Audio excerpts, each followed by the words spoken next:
but he can fight. And as you saw him against Rosado, he can fight. And so what's exciting about this signing also is that this is what we believe in, is making the best fights for the fans, and that's exactly Lemieux's understanding, and his style is fan friendly. He understands the fact that the fans are first, and so we are excited, we are motivated, and big things are to come for Lemieux. When do you want to have him fight? Well, we're in discussions. We're in discussions. You know, he'll be ready. We're talking about possibly March. We're talking about possibly May. We don't know who yet, but like I said, he wants to fight the very best. He wants to fight Golovkin. He wants to go against the best. So you plan to still have him on HBO? Absolutely. HBO has the first and last. What do you like as far as style? You mentioned the style. What makes him an attraction? Well, he's still growing. He's still learning.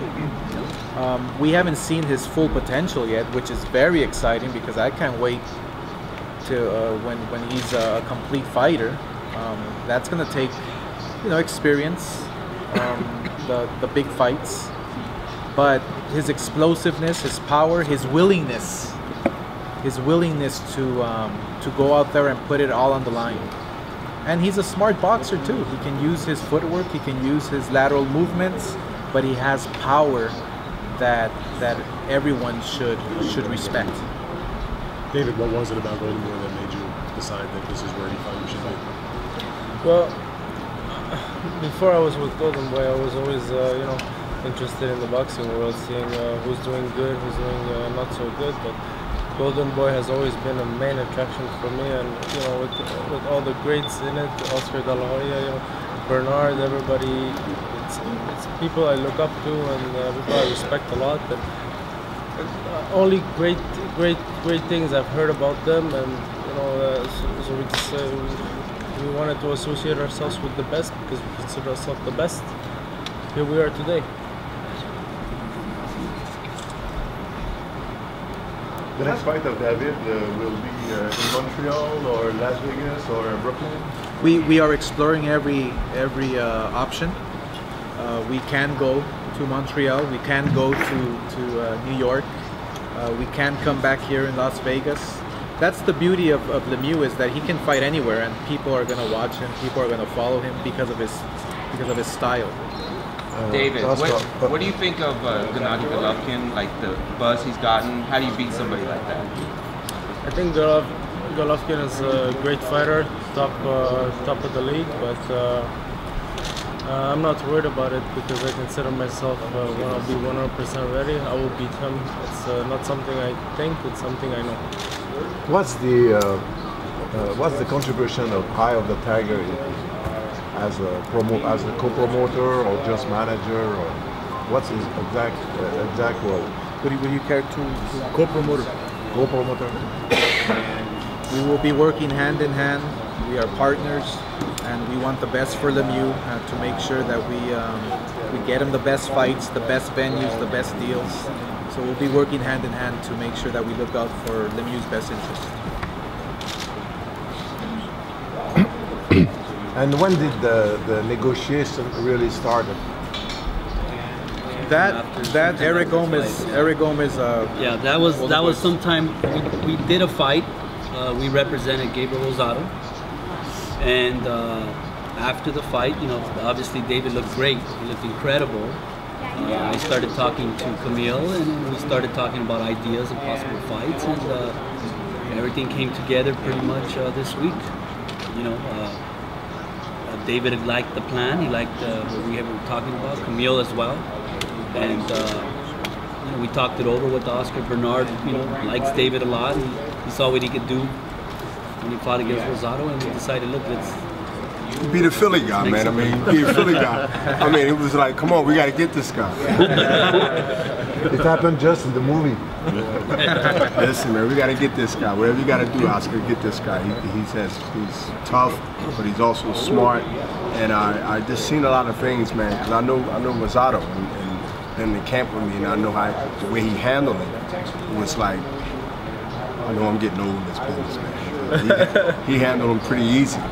You know what I mean? And to me, I know what I'm looking at. I believe I have a good eye.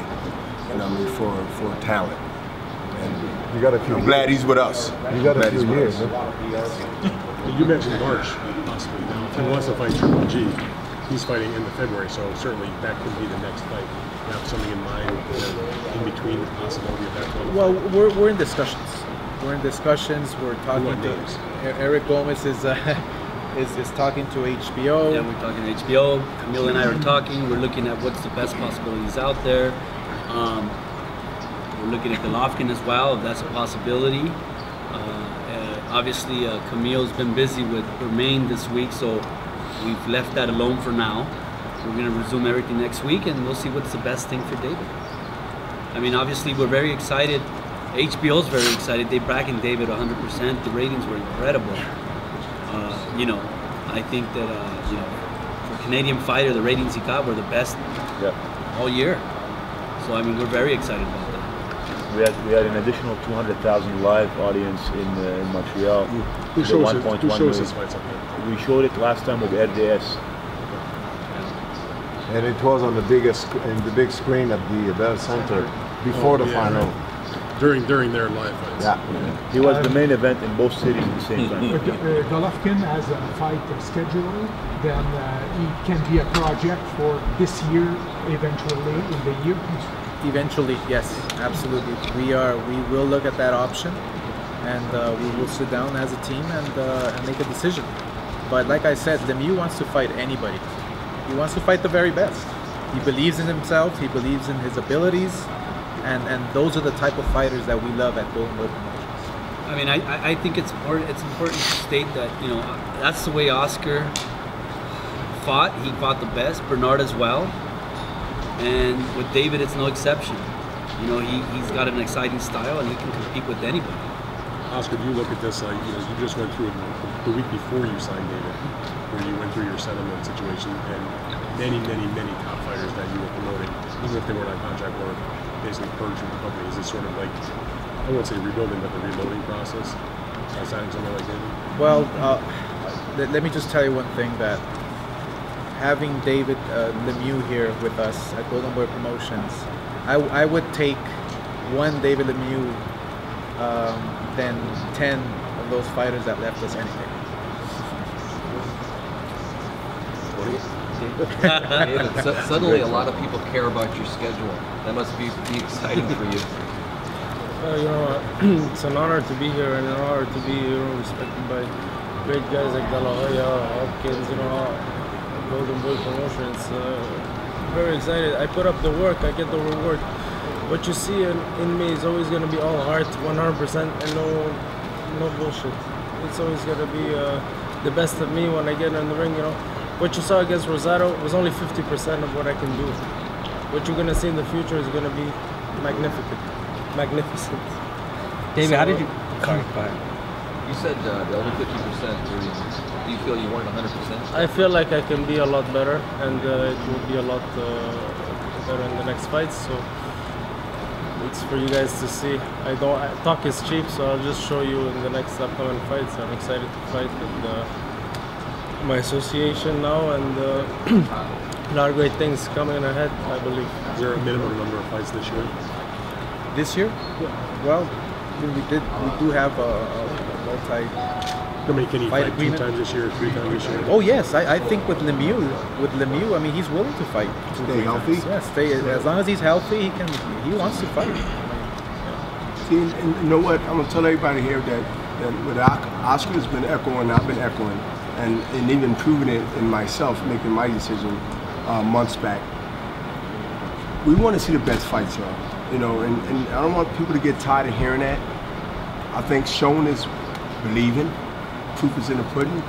But we're going to continue to keep telling y'all that. But then we're going to show y'all that. And I challenge every media to expose, right? When you see junk, you gotta expose it. I mean, we all have a collective job here. Our job is to do what? To give the fans quality matches. So, I don't mind competition in a contest, right? If you're the best in a division, you want to fight the best. If you're the best writer, if you're the best TV network, they promote the best based on the ratings. Not what you say and how you look and how much weight you gain, how much weight you lost. They don't care about that. So,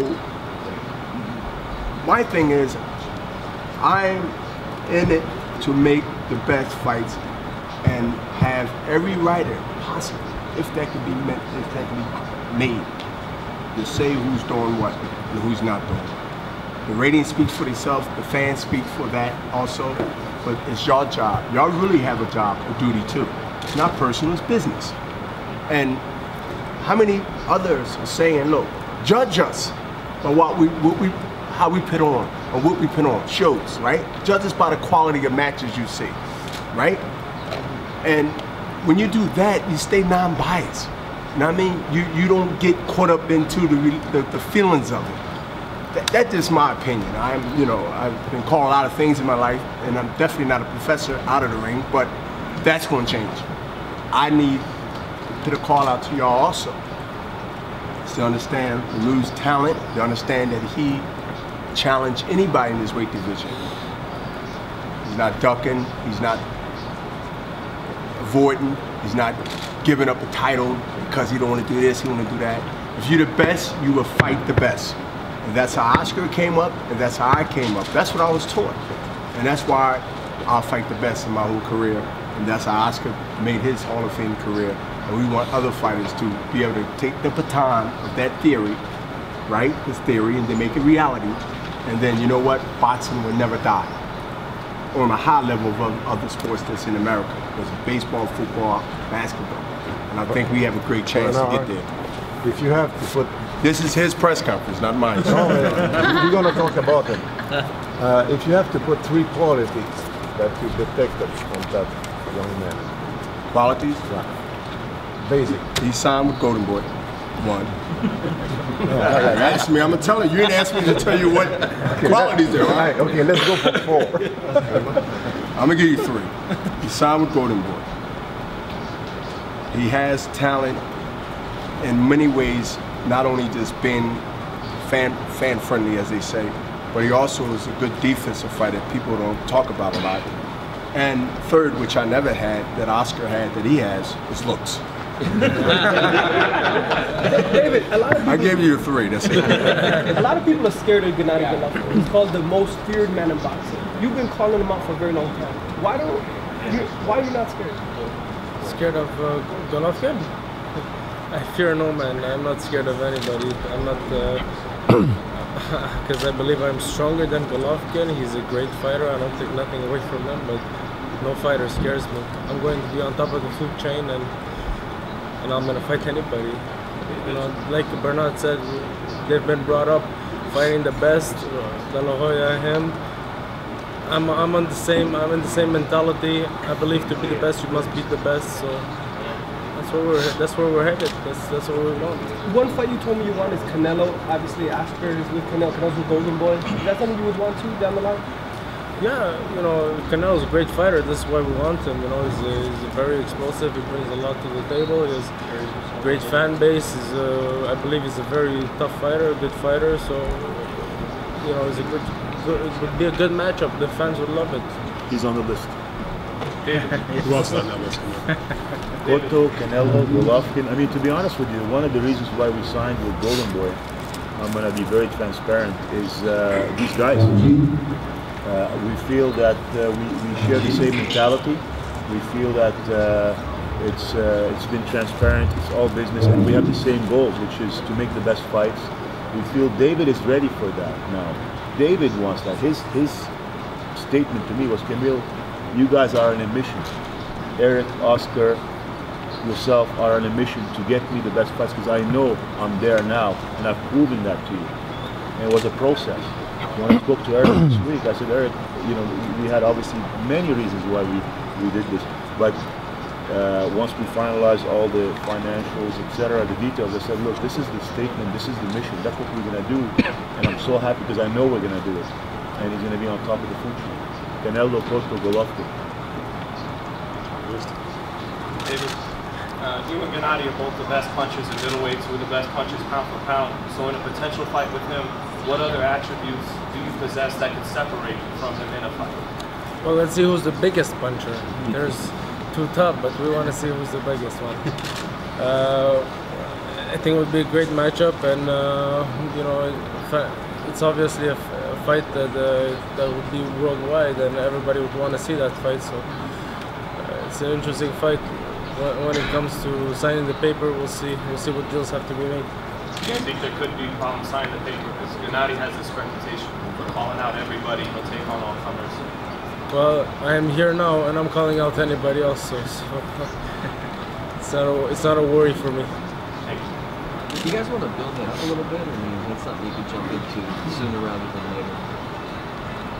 When the deal is right, it's right. If it's not right, it's not right. We're ready though, if it's right. Oscar, when you were fighting, you appealed to a large female audience. Do you think that David could be that for Golden Boy? Absolutely, absolutely. I mean, it's very important. Damn, that's my job. I'm leaving.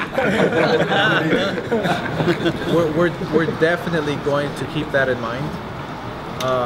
But look, he's a good-looking fighter. He's a good-looking fighter, which is always a plus. That can fight. So that can fight, a real fighter. So that's a plus. But we're definitely gonna think about strategies on how to attract more women. Try to fill stadiums up with only women. So yeah, no, it's exciting because you have such a marketable fighter in Lemieux that you can do a lot of different big fights. But also outside the ring, you can with marketing and we're gonna be thinking outside the box, and it's not gonna be that difficult to sell a Lemieux ticket because people are hungry for great fighters like Lemieux. Camille, how does he compare to the other athletes in Canada in terms of popularity, and not only boxing but also MMA? I know George is a big star, but how does he compare to George and the others? Well, I definitely think he's the most popular boxer. People want to see the numbers prove it. And the potential, like Oscar said, is we're just scratching the surface. So, sky's the limit. David, how do you rate your performance against Gabe Rosado? How do I rate my performance against Rosado? I think I did pretty well, but there was a lot of things I could have done even better. But I'm very happy with the way the fight came out, with everything happening. Very satisfied of it. Rosado was a great fighter. Showed a lot of heart. Apparently I broke his orbital bone in the 3rd round, and to be fighting to continue the fight until it lasted 10 rounds, I give him a lot of respect for that. He's a tremendous fighter, and but as I say. The upcoming fights will be nothing alike. What do you think of Cotto Canelo? You know what? I was just talking about it yesterday.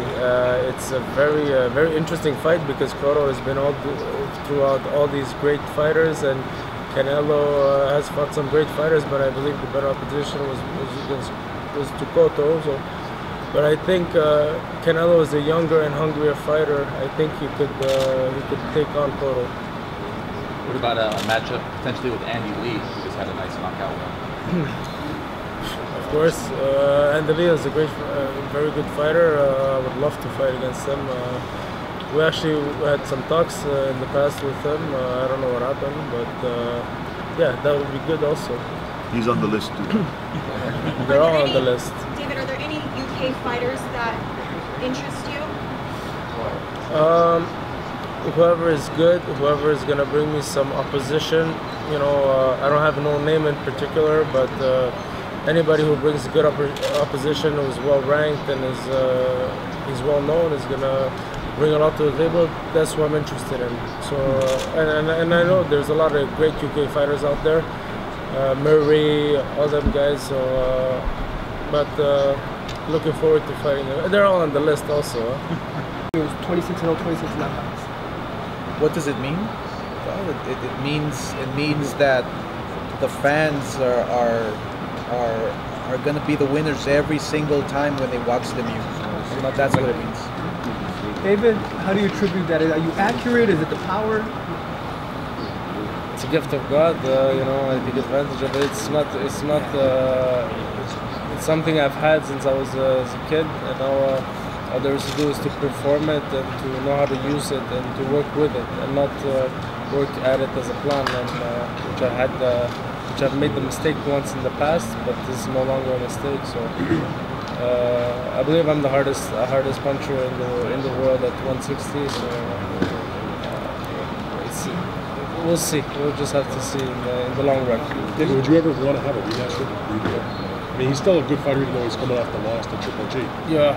But I mean, is that something you've thought about, just to clean that up a little bit, even if you don't need to, but it's still a reputable name? I've had dreams about it for ages, but you know, all is relevant to where it's going to lead me, and right now it's in the past. And if Rubio was ranked and would have been a good fight, the fans would have wanted to see, and it would have been profitable for everybody.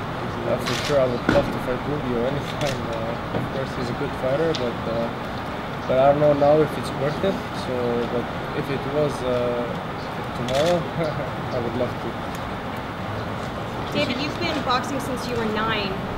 Can you describe that moment when you decided that you wanted to become a boxer? Wow, I never really thought of that, you know. But since the reason I started so young is because I used to be, you know, a little troublemaker. I used to fight a lot in the streets. I would get kicked out of school, so I was smoking cigars. All types of, and my neighbor was a boxer, so you know, seeing me come home with the police, getting kicked out of school, said, you know, if you like fighting so much, come fight with some real fighters, people who can fight, and that's how I fell in love with it. I came in the gym, the first guy I saw I wanted to fight against, I got my ass kicked, I don't know, 2,500 times, but I kept coming, I fell in love with it, and it saved my life, and it made me the man I am today. I know you're comfortable at middleweight, but do you see yourself eventually going up to 168? No. No? You'd be like Marvin Hagler, stay 160? 160, for sure I'm still only 26. Later on, for sure I'm probably going to go up to 168, but for now we're comfortable at 160. And we want to make a good job at 160, then turn the page and move up. David, you mentioned that you started boxing at 9 years old and your development as a fighter. Is there someone that you look to try to mimic at all in those development stages when you're kind of just finding yourself as a fighter? To tell you the truth, you know, I'm not gonna lie or anything, but I've never really been like a big fan of boxing. Like I never like watched like specific fighters. You know, I like old school fighters. You know, I watched Oscar, I watched Bernard, I watched Sugar Ray Robinson, Sugar Ray Leonard, you know, Ali, and all them guys, and you know, with Tyson. You know, I always liked power punchers and strong fighters. So, but I've never like mimicked anybody or something like that. I have my own style, and you know, I respect other fighters with their style, but I've never like wanted to be like somebody else. I am who I am, and I like who I am. So, and I respect others, great champions, and that's it. And a follow-up to that, you mentioned that you were never really big in watching fights. What sports were you into then? What were you always watching? I was never really like, I'm more like a doer. I always like to play sports. I would always be out with friends, playing football or stuff like that, but watching sports, I never sat home and watched sports and stuff like that. I was never like, hey guys, let's go watch a football game or something like that, you know. I'm not a troublemaker, man. He told you. Exactly. I was beating up those guys when watching. He's the only Canadian who doesn't watch hockey. Oscar, this week Biap turned 50. He's making history. I don't think anybody will ever fight at 50. What do you think about Biap's done? Every single person on the face of this earth has to respect him. I don't think we have a choice anymore because of what he's accomplished, who he is. 50 years old to still be competing at the highest level. There's one example in all sports history. Gordie Howe, the hockey player, he was 52. We're not just talking about boxing now. We're talking about every sport across the board. There's nobody, and there never will be again a Bernard Hopkins. Whether it's baseball, hockey, soccer, there will never ever be an athlete like Bernard Hopkins. And I want to say one thing. Lemieux, he's a middleweight.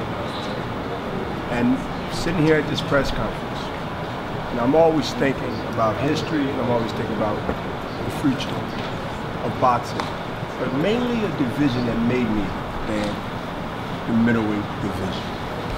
And to sit here as I'm hearing questions and I'm hearing him respond, and how your upbringing was. I'm like, yo, you sure you didn't live in Philly and then move to Canada? But we'll talk about that later. Right? It might be a secret. But, and I'm sitting here, Oscar, and everybody's here, and I'm saying to myself,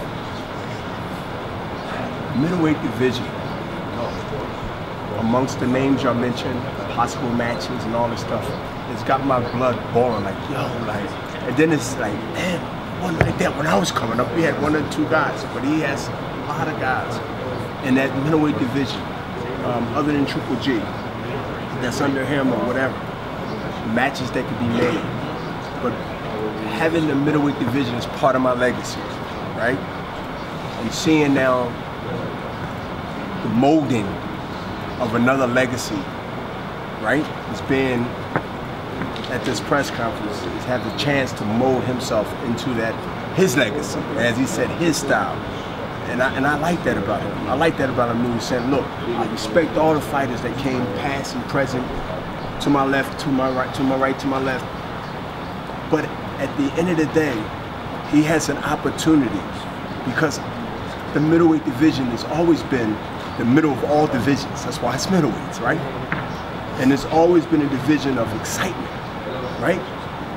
I've raised the bar so high. It ain't even about age.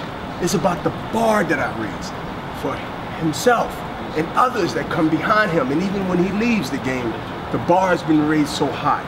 I'm glad I contribute that to the middleweight division that's so long deep in history. From the Ray Robinsons, as y'all mentioned, the Ray Leonards, the Tommy Hearns, who was welterweight, eventually stopped past like middleweight, excuse me, and Marvin Hagler. So Lemieux, you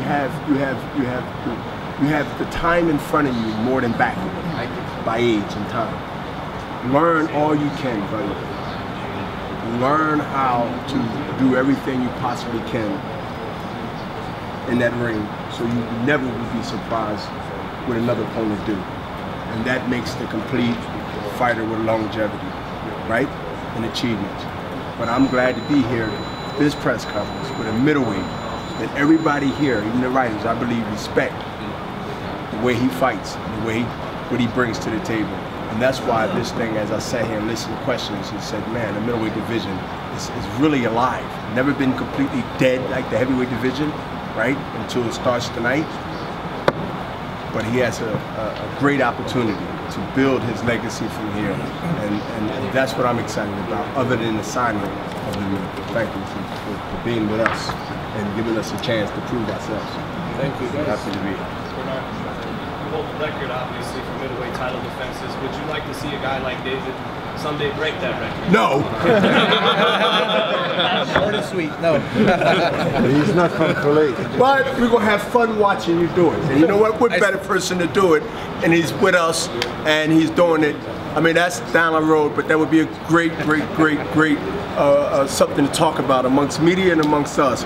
But what better person to break it as himself? And I get to sit here and help promote it and watch it. I got the best of both worlds.